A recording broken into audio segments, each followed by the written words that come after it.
ये जो उन्होंने गुमराह करने का कोशिश किया गया है, ये मैं कुछ केसेस आपको बताना चाहता हूं। सर आप देखिए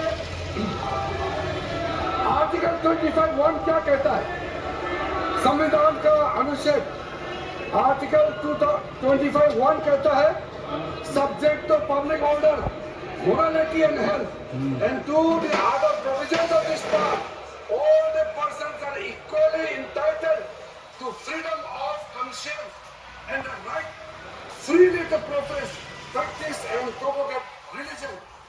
सर, गवर्नमेंट किसी भी धार्मिक व्यवस्था को, किसी भी रिलीजियस इंस्टीट्यूशन, कोई धार्मिक काम में हस्तक्षेप करने नहीं जा रहा है, ना ही वक्फ बोर्ड किसी धार्मिक स्थल की व्यवस्था में कोई भी तरीके से हाथ डालने का प्रावधान है, बिल्कुल नहीं है। सर आप अगर हम कोई नामाज, सर ये क्या झूठ बोल रहे हैं, ये कॉन्स्टिट्यूशन, हम कॉन्स्टिट्यूशन का प्रावधान पढ़ रहे हैं फिर भी झूठ बोल रहे हैं, ये कॉन्स्टिट्यूशन को नहीं मानते हैं। सर किसी मस्जिद का मैनेजमेंट को हम हस्तक्षेप करने का कोई इसमें प्रावधान नहीं लिया जा रहा है। एक मिनट माननीय सदस्य, आप भारत की संसद में बैठे हो, गरिमा मर्यादा बनाए रखो, बैठे बैठे टिप्पणी मत करो। आपको जब मौका मिलेगा आप अपनी बात कहना, बैठे बैठे टिप्पणी नहीं कर सकते, ये संसद की मर्यादा नहीं है, ऐसे नहीं चलेगा सदन। सदन व्यवस्था नियम से चलेगा। किसी भी व्यक्ति को बैठे बैठे कोई भी सदस्य ये बोल रहा उसके बीच में टिप्पणी करने का अधिकार नहीं है। माननीय मंत्री जी, अध्यक्ष महोदय जी, ये वक्फ बोर्ड का जो प्रावधान किसी मस्जिद, किसी मंदिर, किसी धार्मिक स्थल का व्यवस्था का कोई लेना देना नहीं है, ये सिंपली एक प्रॉपर्टी का मैनेजमेंट का विषय है। ये कोई मुसलमान अपना ज़कात देता है, फितरा देता है, उसको हम पूछने वाला कौन होते हैं? ये आपका धार्मिक भावना से जुड़े हुए चीज है, उसमें सरकार का कोई लेना देना नहीं है। लेकिन ये वक्फ प्रॉपर्टी का मामला है, लेकिन वक्फ प्रॉपर्टी का मैनेजमेंट करता है, मुतवल्लिज करता है। ये आपका इतना बेसिक ये फर्क जो है, अगर समझ में नहीं आते या जानबूझकर के आप नहीं समझना चाहते हैं तो मेरे पास इसका कोई इलाज नहीं है। अध्यक्ष महोदय जी, ये आपके माध्यम से मैं फिर से कहना चाहता हूं कि ये सब क्या ये ऐसा बहस नहीं होता है जी।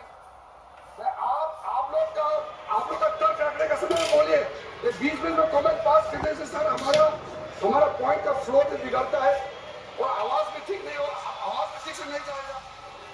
आप क्या चीज पर जवाब देंगे? सर इसमें मैं कई ऐसा कई केसेस है जिसको मैं रेफर कर सकता हूं, लेकिन सदन में 3 केसेस का मैं रेफर करूंगा तो दूध का दूध पानी का पानी हो जाएगा कि ये धार्मिक व्यवस्था से कोई लेना देना नहीं है। आपको मैं पहले एग्जाम्पल देना चाहता हूं, सैयद फजल पपुया तंगल वर्सेस यूनियन ऑफ इंडिया। इसमें क्या केरला हाईकोर्ट का फैसला है। केरला हाईकोर्ट ने कहा the Waqf board is a statutory body, pure and simple. It is not a representative body of the Muslim community. यह हाईकोर्ट का ऑर्डर है। उसके बाद इलाहाबाद हाईकोर्ट का ऑर्डर में सुन लीजिए, Hafiz Mohammad Zafar Ahmad versus UP central Sunni board of Waqf का जजमेंट सुन लीजिए। A mutawalli's right is purely a right of management of the property and is not a proprietary right. The duties of a mutawalli are purely of a secular character. His duties are not of a religious character.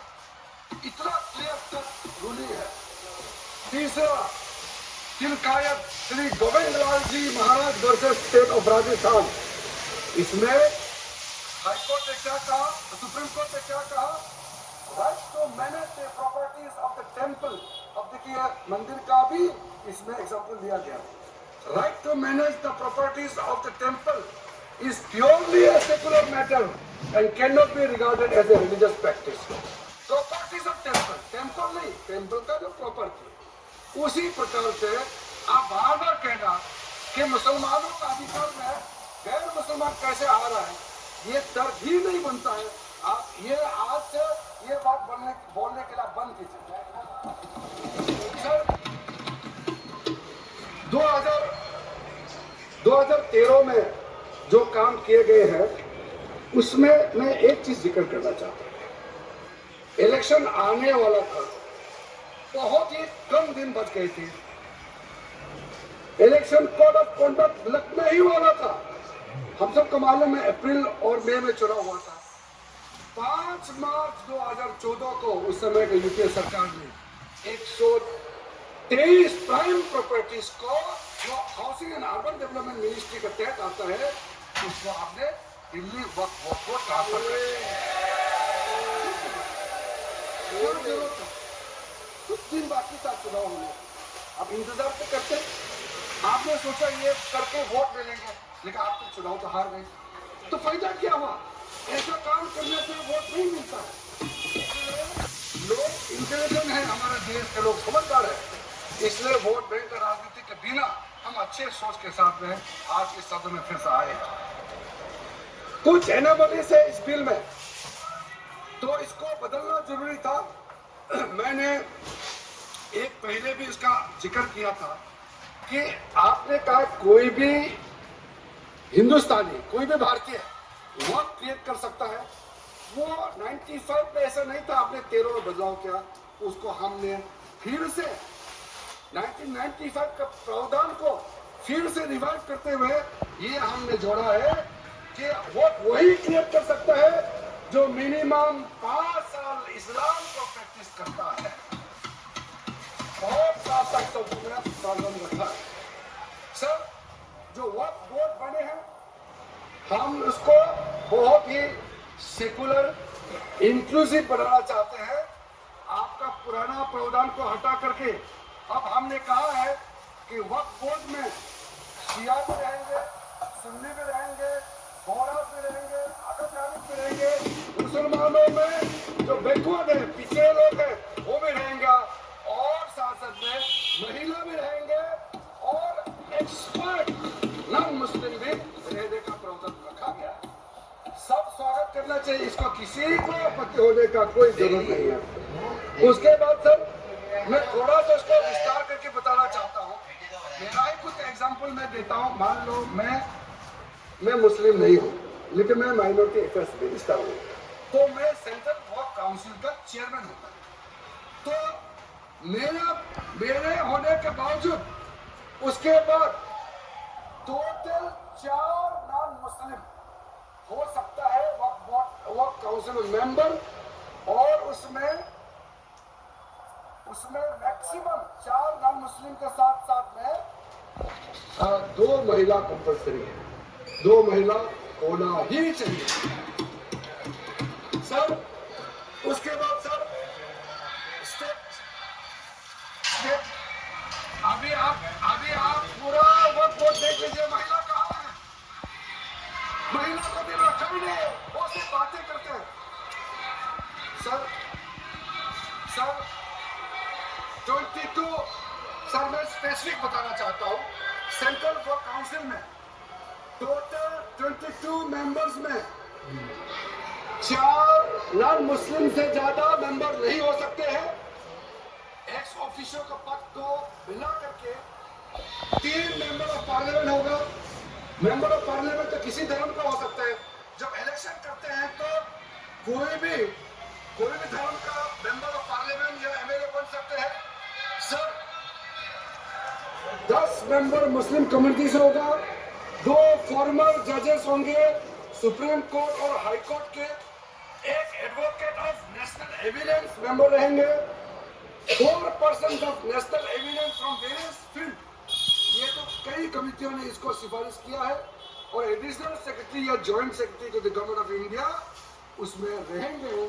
Out of 10 Muslim members 2 महिला अनिवार्य है, ये हमने प्रावधान रखा है। और state board में आउट ऑफ 11 मेंबर्स 3 से ज्यादा नॉन मुस्लिम नहीं हो सकता है। एक ऑफिसर को मिला करके एक चेयरपर्सन, एक एमपी, एक MLA, 4 members from Muslim community, 2 members with professional experience, 1 member of Bar Council and Joint Secretary to the state government dealing with work matters. Out of 4 Muslim members, 2 shall be women. ये हमने रखा है ताकि हमारे बहनों को किसी तरीके से दरकिनार ट्रांसपेरेंसी इन वर्क मैनेजमेंट सर्वे को अपडेट करने के लिए जो पहले इनसफिशिएंट प्रोविजन था, इसमें वर्क लैंड रिकॉर्ड्स वगैरह में महिलाओं का इनहेरिटेंस राइट, बच्चों का राइट और साथ साथ में कई हजारों केसेस पेंडिंग है ट्राइब्यूनल और कोर्ट्स में, उसको सेटल करने के लिए जो आज लगभग 10,000 से भी ज्यादा केसेस जो पेंडिंग था और कुछ सालों के अंदर में 13 से 30,000 केसेस पेंडिंग हो चुके हैं, उसको सरलता से सुलह करने के लिए हमने रास्ता खोजा है। एक चीज बार बार आप लोग कहते हैं, हमारे पक्ष के लोग हो या उस साइड के पक्ष के लोग हो या जो सदन से बाहर है, वो एक वक्तव्य देते रहते हैं, मैं उसको सुधारना चाहता हूँ। ये कहते हैं कि हमारे देश में लैंड बैंक जो है वक्फ बोर्ड के पास 3rd लार्जेस्ट है। पहला रेलवे, इंडियन रेलवे, फिर इंडियन आर्मी मतलब इंडियन डिफेंस का, और फिर कहता है वक्फ बोर्ड के पास जमीन है। मैं उसको सुधारना चाहता हूँ। सर आप भी तो ट्रेन में चलते हैं, हम लोग भी ट्रेन में चलते हैं, हजारों किलोमीटर ट्रेन का पटरी लगा हुआ है, स्टेशन बना हुआ है। वो ट्रेन का पटरी लगा हुआ वो रेलवे का प्रॉपर्टी थोड़ी है, ये तो देश का प्रॉपर्टी है, हम लोग सब चलते हैं उसमें। इसको आप कैसे लगा सकते हैं कि रेलवे के पास इतना है, वो बोर्ड के पास इतना है? वो देश का प्रॉपर्टी है। हमारा डिफेंस के पास कहता है कि 2nd लार्जेस्ट है। डिफेंस के पास जो भी लेने जहाँ ट्रेनिंग करता है, जहाँ वो रहता है या बॉर्डर एरिया में जितना डिफेंस रेट है, वो देश का रक्षा के लिए है। उसको आप कैसे वो प्रॉपर्टी के साथ आप तुलना कर सकते हैं? वर्क प्रॉपर्टी प्राइवेट प्रॉपर्टी होता है। तो इसलिए दुनिया में सबसे ज्यादा वर्क प्रॉपर्टी हिंदुस्तान में है। सिर्फ हमारे देश में नहीं, दुनिया का सबसे बड़ा और सबसे ज्यादा वर्क प्रॉपर्टी हिंदुस्तान में है। तो फिर ये क्यों है 60 साल तक आप सरकार में रहे हैं, हमारे देश में मुसलमान इतना गरीब क्यों है? जब दुनिया का सबसे ज्यादा वर्क प्रॉपर्टी हमारे देश में है, तो हमारे गरीब मुसलमानों का पढ़ाई के लिए, मेडिकल ट्रीटमेंट के लिए, स्किलिंग के लिए, इनकम जनरेशन के लिए क्यों काम नहीं हुआ आज तक? बताइए। ये दुनिया का सबसे बड़ा वर्क प्रॉपर्टी अगर हिंदुस्तान में है, तो उस प्रॉपर्टी से गरीबों का उत्थान के लिए, लोगों का भला के लिए अगर ये सरकार नरेंद्र मोदी जी के नेतृत्व में गरीब मुसलमानों के लिए काम कर रहा हो, तो इसमें आपत्ति क्यों होना चाहिए आप लोगों को? इसलिए सर इसको कर्म जाति से बाहर उतर करके सबको सीधा अपना दिल से पूछ करके आप सोच के देखिए कि आप जो लोग आज इस बिल को विरोध कर रहे हैं, आज 1 साल 2 साल नहीं, सदियों तो हमारा देश उसको याद रखेगा कौन इस बिल को समर्थन कर रहा है, कौन इस बिल को विरोध कर रहा है। आज चंद वोट के लिए, सत्ता के लिए हमारे मुसलमानों को आपने 70 साल से ज्यादा वोट बैंक बढ़ा करके गुमराह किया है। कितना और गुमराह करना चाहते हैं? अब हमारा देश में वोट बैंक का राजनीति नहीं चलेगा। इसलिए मैं कहना चाहता हूं, जब हमारा देश में इतना वोट प्रॉपर्टी है, तो इसको हम बेकार में पड़ा रहने नहीं दिया जा सकता है। गरीब मुसलमानों के लिए, आम मुसलमानों के लिए इस्तेमाल करना ही पड़ेगा। उसके लिए आज के ये अब संशोधन बिल जरूरत है। अध्यक्ष महोदय जी,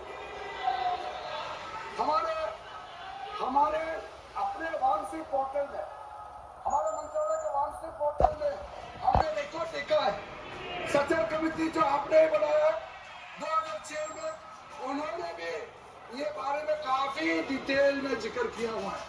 साल 2006 में 4.9 लाख वर्क प्रॉपर्टी था और उसका इनकम कितना था, मैं बता दो आपका सर, आप कहेंगे 4.9 लाख वर्क प्रॉपर्टी में टोटल इनकम था 163 करोड़। कौन खाते थे? 163 करोड़। और आपने 2013 में बदलाव करने के बाद आज इनकम कितना बढ़ा है मुझे मैं बता देता हूँ, हो गया 166 करोड़, 3 करोड़ बढ़ा है। कैसे मंजूर कर सकते हैं हम इस महान सदन में बैठ करके? अगर इतना 10 सालों के बाद भी दुनिया का सबसे ज्यादा प्रॉपर्टी का टोटल इनकम जनरेशन 3 करोड़ बढ़ता है, तो ये हम कभी मंजूर नहीं कर सकता है। इसलिए उस समय कहा गया था, मैं अभी नहीं बता रहा हूँ, सचर कमेटी समय में भी कहा गया है कि अगर थोड़ा सा एफिशिएंटली